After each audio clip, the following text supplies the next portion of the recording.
2019, they've been elected top 11 of the companies that changed the world by the business magazine Fortune.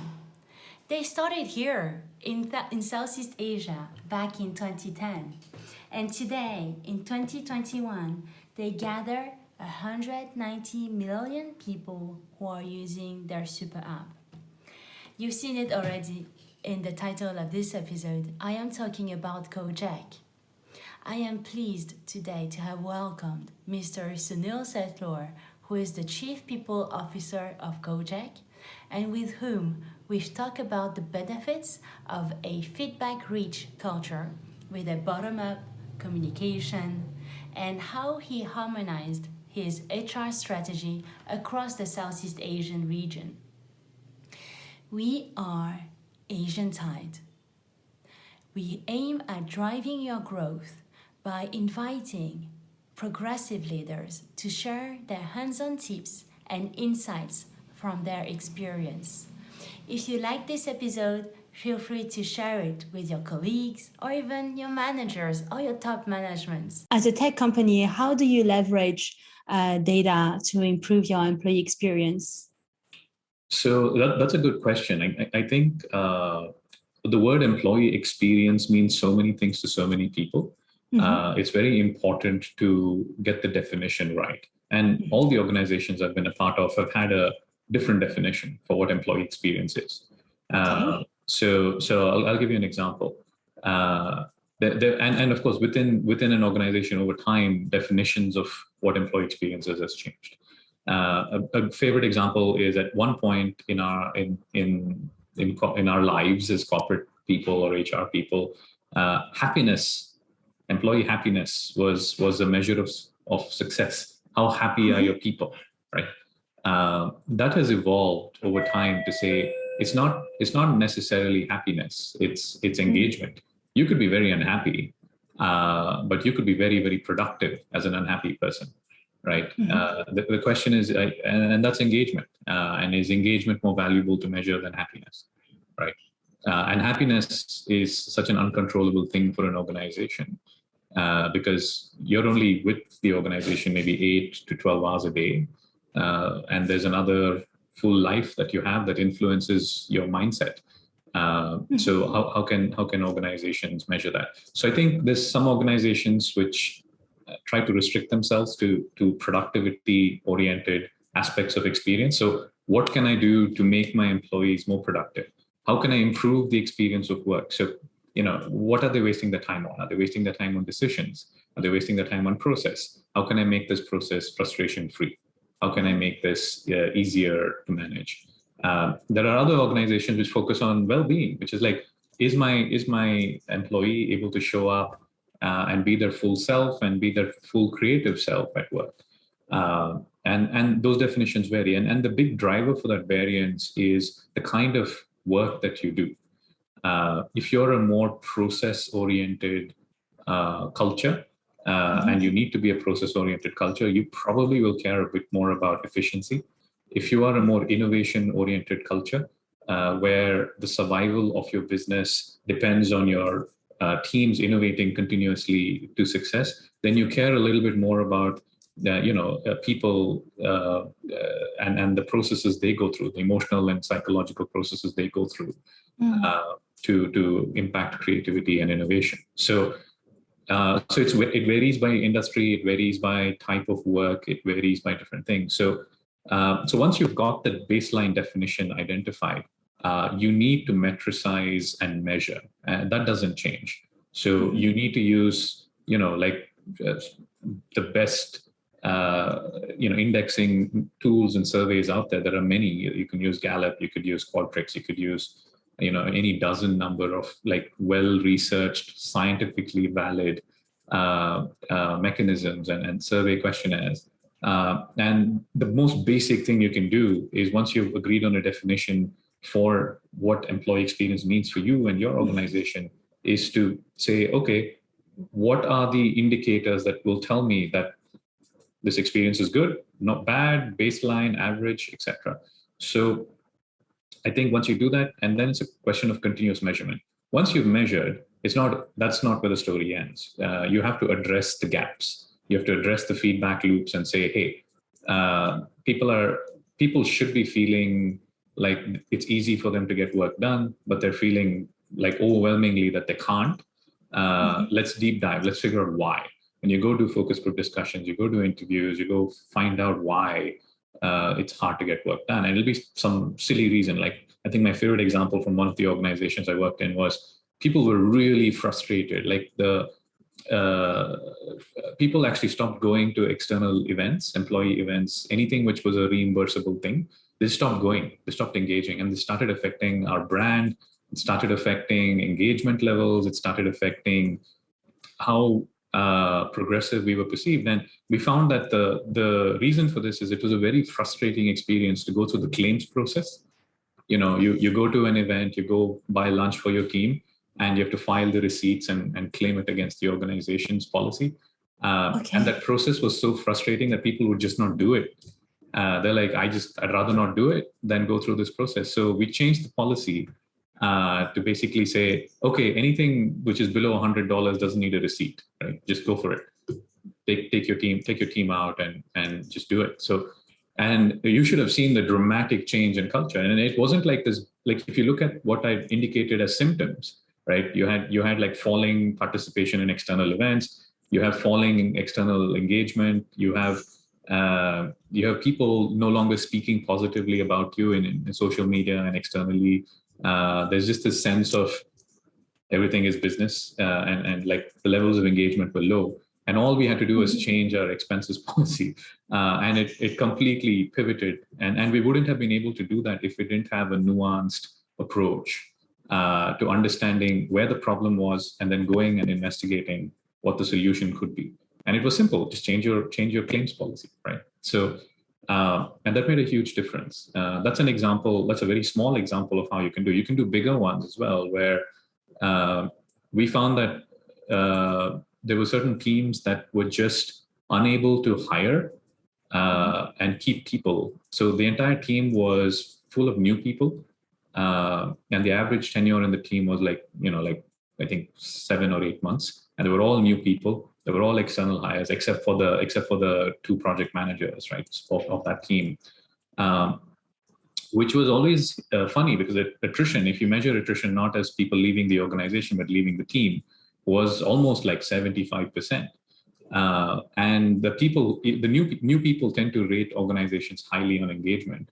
But if we did a comparison between other new people and the new people on this team, we found that while they rated highly, they rated much lower than other new people in the company. And when we investigated, we found that the work itself was really uninspiring. And we asked the question, do we need to do this work? And the answer was the work needed to get done. The question became, did we need our employees to do this work? And that became this conversation around, should we just outsource this? And we create a business case to outsource the work. And we just said, look, no, we have high quality, high bar, technical talent. They are working on this really old legacy system, which is just doing nothing but needing to maintain it. And there's no career progression. There's no new learning. It's not exciting. The attrition is 75%. Should we even do this work? Should we just outsource it? So, and we outsourced that work and things were fine, right? So nothing broke or nothing fell off. So these are examples where, employee experience can have real business impact. Like thinking about employee experience after you defined it can have real business impact to what you're doing. I have several questions. So 2 questions following up on that. So you mentioned that you were nuanced, having a nuanced approach on experience. How does this contribute in preparing Gojek for the future of work? That's a good question. Now let's take Gojek as a live case study, right? We are not a pure software company. We have operations. We have people who go out into the real world, meet our drivers, merchants, other partners, etc. Right? So we have an offline component to the work that we do. We have an online component to the work that we do, which is product development, app, all of that technical ecosystem. And then we have an office component, which is all the support teams, the corporate functions, etc. So it's an interesting portfolio of the types of work that need to get done. So you kind of have to solve for everyone. There are teams that cannot work from home, that cannot, you can't meet people sitting at home. So for those folks, we need to have a set of policies and provisions which keep in mind their experience and their well-being, while at the same time allowing them to be effective in doing their jobs. So they cannot work from home, and that's just normal policy. There are a group of people who can work from home forever, right? They don't ever have to come in. Like if you're in a function which is just running a process, and the process is very clear and it's not going to change, you don't have to be in the office to do that. So you can just stay at home and continue executing on the process. There's not very much variety in the work that you do.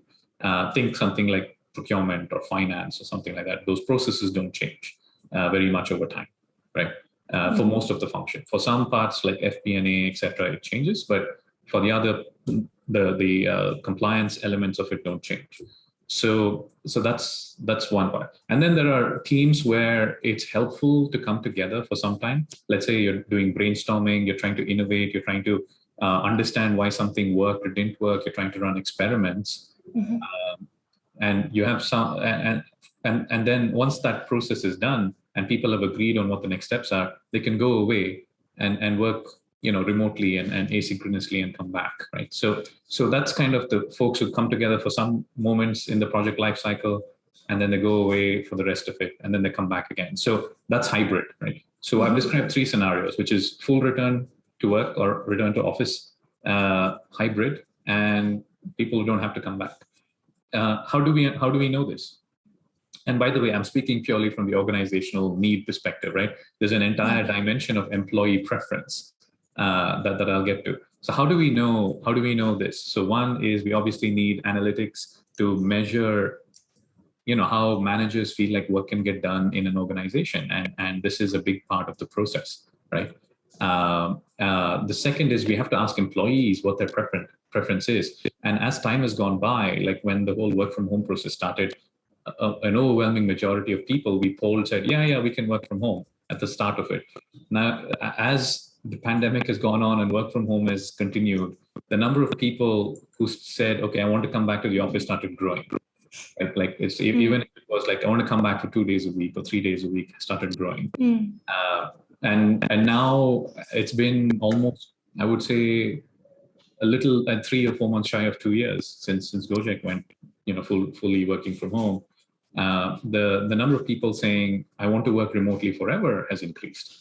So as time goes by and people's lifestyles have adapted and shifted, and people have made real estate choices, right? They've moved back to their towns. They've gone home. They've built houses or property somewhere, and they're gone. So they're no longer in the cities where our offices are.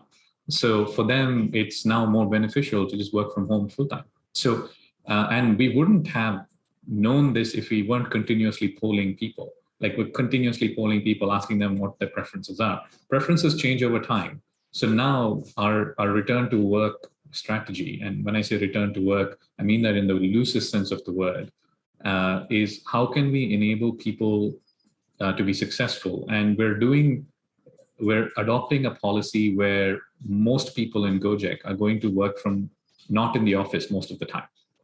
So they're going to work from anywhere other than the office most of the time. We're converting all our offices to a co-working space.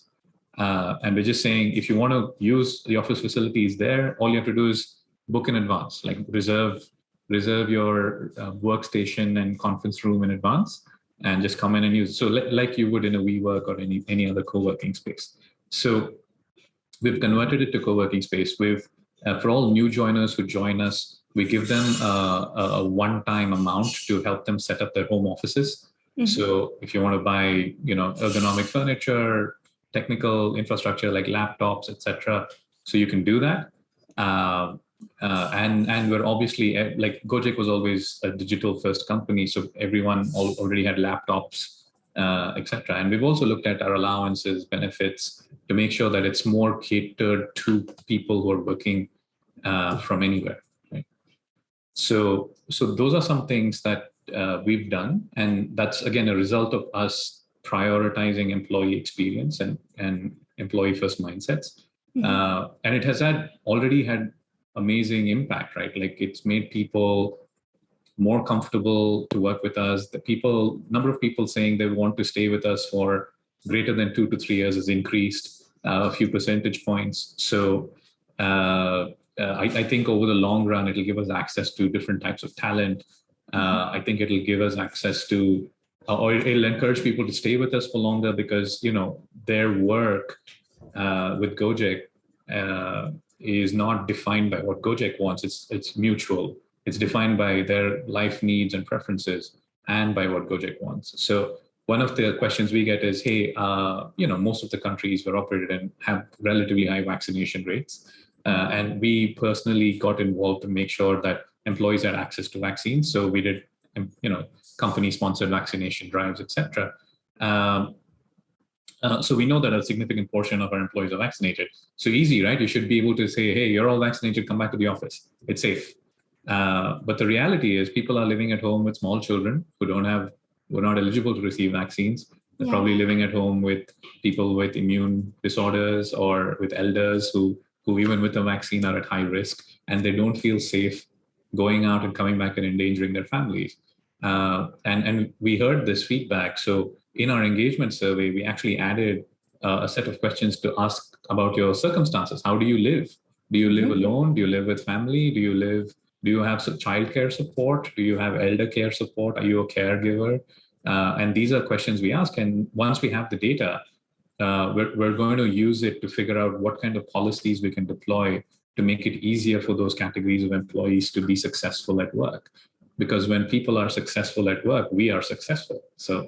And they're going to be successful if we take care of them as people, not as workers, not as individuals are coming to do work. If you take care of them as people, where they're not distracted by the different things going on in their lives, and just focus on work because we've taken care of as much as we can, then they'll be way more productive and switched on. It's not all or nothing, right? The answer is always in the middle. You don't have to shut down, or you don't have to go fully like the employees run the company. You don't have to be either a holacracy or bankrupt. The answer is in the middle. But as long as you skew more towards the welfare of your people, that creates long-term sustainability and profitability for you as a business. Great. We were talking about the difference of local challenges like in the administration, but there's also a cultural differences, right, across the region. Vietnam is not the same as Myanmar or Singapore or Indonesia, right? So how do you do as the Chief People Officer of Gojek to roll out your HR strategy across the region? Yeah. Do you have a localization strategy, or is it more like one size fits all across the region? No, definitely not. We have the principle of adopt the most generous interpretation in the different jurisdiction we have. So, for instance, in India, women are legally entitled to 6 months maternity leave, right? Paid maternity leave. So can we adopt that policy around all of our markets? The answer is yes. So that's an example of adopting a generous thing. In Indonesia, you have if you're letting someone go due to whatever reason, let's say job force reduction, etc. Indonesia has the most generous severance policies in Southeast Asia, right? Can we adopt the Indonesia severance policy? Singapore is not there's no severance support. You just 1 month and you're done, right? So, so can we adopt this Indonesian or aspects of the Indonesian severance policy and apply it to different markets, right? So these are different ways we look at what is the best experience in different countries and try and bring that to all countries. So that creates the sense of everyone is treated fairly, irrespective of where they are. B, it's a very people-oriented perspective. So people are getting the best of what Southeast Asia has to offer, or what Gojek has to offer. And three, it becomes easier to administer as well, because you just, as an HR organization, have to think about one set of policies and programs to make things happen. And I think everything so Gojek is unique because in a lot of other companies, it's kind of top down, where policies are decided somewhere and then it's just executed, right? Gojek's a very bottom up company. So a lot of our employee practices come from our listening programs, either through our engagement survey, focus group discussions. We have lots of open channels for people to just give feedback and ask for things and suggest different ways of doing things. We listen to all of that, it comes up, and then that gets formulated into programs and policies and then executed out. So we are a very bottom-up culture, and we've always been a very bottom-up culture, and that's just the legacy of the company. So that's something that I think we have, which is unique and different to what everyone else possibly has. So a lot of our policies don't get created in a vacuum. They don't get, oh, we need to bring people back to office.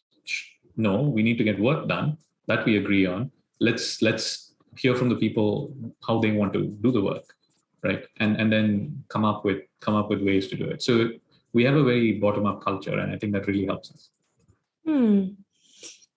That's very interesting. So from the beginning, it was bottom-up culture, or did you make the switch? I think no. I think our ethos is always, our founders have always been very people-oriented. They always listen to the feedback of the people. And when we were much smaller, like a lot of people had a say in how the business was run. Right? They would make suggestions. They would try different things. They would do lots of differences. The only thing I think that's very top down is, hey, what's our budget? This is what we have. What have we promised our stakeholders, and that we will deliver. Like, I think those were the things which are not negotiable, which is top down. But almost everything else is bottom up, and also how you do things is not negotiable, which is, like, you have to follow our values. You have to follow our guidelines on ethics and compliance and all of that. So those things are not negotiable. But the what is, what should we focus on? Where should we focus? I think that's become a bit more. Now, as we've grown with size, it's difficult to manage that. Exactly. That's my follow-up question on that. So how do you scale up? Yeah, as we've grown in size, it's gotten harder to manage. So we've gotten a bit more top down. I wouldn't say completely, but the people who get to make decisions have become fewer. Like the leadership team we have a very, we have a layer in the middle that's very vocal and active, and we listen to them. So I think it's become a bit more that, but even that layer acts as a channel for feedback from the teams. So it's not directly the teams, but it's coming through their managers and their leaders. So we've had to formalize a few processes. Our planning process, for instance, has had to become a bit more long-term. Because if you're responding to feedback real time, you have very short planning cycles. It makes it very hard to execute, especially if you're thinking of planning, budgeting, etc., because we're constantly shifting priorities. But now with our size, we can't afford to be disorganized. So there are things where I think things like quality of life, experience of people, where it's still very much a bottom-up culture. But there are things like business goals, business objectives, which is getting a bit more top-down. So the more you scale, the more it becomes that way. So. Exactly. And how did you create that middle layer to be more voicing out what the teams, the operations were? Yeah, I think it's just we've encouraged a lot of. We have a very feedback-rich culture because we're a consumer product, and customers give us feedback all the time. So it's just part of life, right? So we have a feedback-rich culture, and we encourage it. We have anonymous forums where people can post feedback. We have town halls, once a month town halls, where the CEO comes and answers all questions. Whoever asks, doesn't matter what the question is. There's no consequences effectively.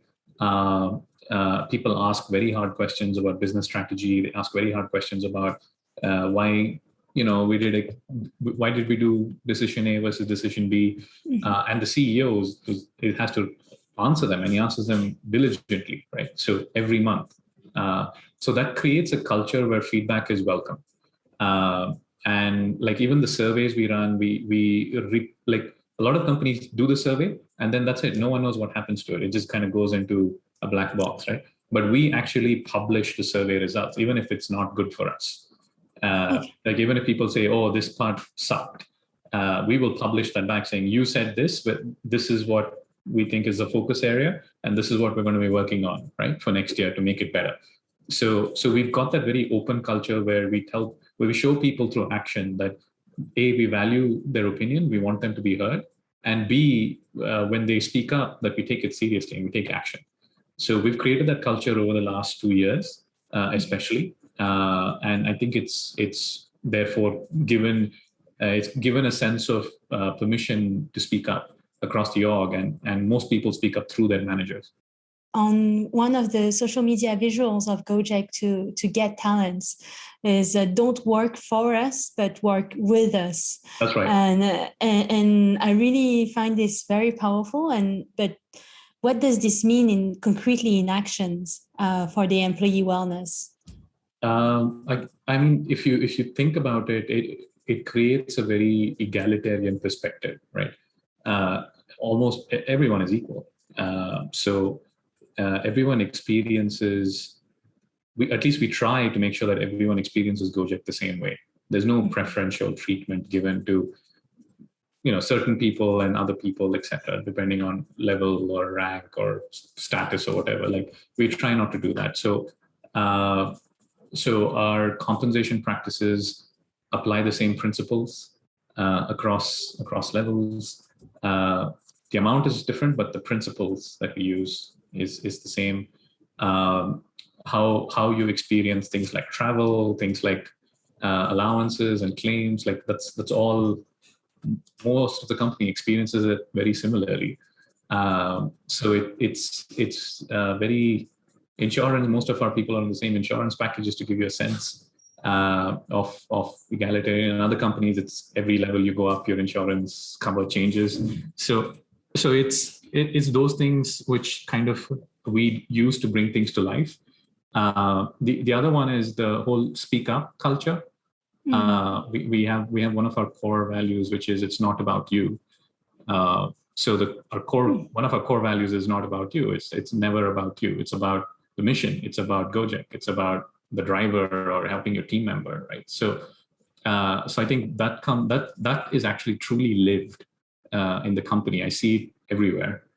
I see it in the meetings. I see it in the choices we make. Like I mentioned, like last year was a tough year for us, and we didn't give people pay rises, right? But we took the budget we had for pay rises and we used it to fund programs to support drivers. Because drivers, if no one is traveling and everyone is locked down, they're not going to make income. So how do we supplement their income? So we funneled a lot of vaccination programs, food programs, like productivity programs, just make sure the driver's ecosystem is correct. And we wouldn't have done that if it wasn't our core value, if we didn't feel like our drivers work with us, right? They don't work for us, they work with us. Same thing with employees, right? The fact that we listen to feedback and we act on it is, again, us organizationally saying, your opinion is the same weight, your voice has the same weight as anyone in a decision-making role. And we're giving you access to be heard.